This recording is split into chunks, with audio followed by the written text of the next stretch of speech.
ಕರ್ನಾಟಕ ಪರೀಕ್ಷಾ ಪ್ರಾಧಿಕಾರವು ಕಳೆದ ಏಪ್ರಿಲ್ ತಿಂಗಳಲ್ಲಿ ನಡೆಸಿದ ಕೆಸಿಇಟಿಯಲ್ಲಿ ಕುಮಟಾದ ಕೆನರಾ ಎಕ್ಸಲೆನ್ಸ್ ಪದವಿ ಪೂರ್ವ ಕಾಲೇಜಿನ ವಿದ್ಯಾರ್ಥಿಗಳು ಅಗ್ರ ಶ್ರೇಯಾಂಕ ಗಳಿಸುವ ಮೂಲಕ ಅಮೋಘ ಸಾಧನೆ ಮಾಡಿದ್ದಾರೆ.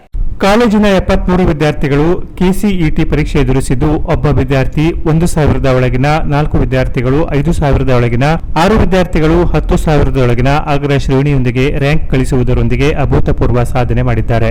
ಇಂಜಿನಿಯರಿಂಗ್ ವಿಭಾಗದಲ್ಲಿ ಕುಮಾರ್ ಪ್ರಣವ್ ಎಂ ಭಟ್ 938ನೇ ರ್ಯಾಂಕ್, ಶ್ರದ್ಧಾ ಆರ್ ಭಟ್ 1,785, ಸೌರವ್ ಗಾಂವ್ಕರ್ 2,172, ಆದರ್ಶ ಎಂ 2,818, ಗಣೇಶ್ ಗೌಡ 7,092, ಸುಜಿತ್ ಭಾಸ್ಕರ್ ಭಟ್ 7,908, ನಿತ್ಯಾನಂದ ಭಟ್ 10,587, ಅಪೂರ್ವ ಜಿ ಭಟ್ 10,787 ರ್ಯಾಂಕ್ ಗಳಿಸಿರುವುದು ಸಂಸ್ಥೆಗೆ ಹೆಮ್ಮೆಯ ವಿಷಯ. ಈ ಎಲ್ಲಾ ವಿದ್ಯಾರ್ಥಿಗಳ ಅಭೂತಪೂರ್ವ ಸಾಧನೆಗೆ ಸಂಸ್ಥೆಯ ಅಧ್ಯಕ್ಷ ವೈದ್ಯರಾಗಿರುವ ಡಾಕ್ಟರ್ ಜಿಜಿ ಹೆಗಡೆ, ಆಡಳಿತ ಮಂಡಳಿಯ ವಿಶ್ವಸ್ತರಾದ ಡಿಎನ್ ಭಟ್, ಪ್ರಾಚಾರ್ಯರಾದ ನಾಗರಾಜ್ ಜಿ ಹಾಗೂ ಎಲ್ಲ ಬೋಧಕ ಬೋಧಕೇತರ ಸಿಬ್ಬಂದಿ ವರ್ಗದವರು ಹರ್ಷ ವ್ಯಕ್ತಪಡಿಸಿದ್ದಾರೆ. Canara plus news, Kumta.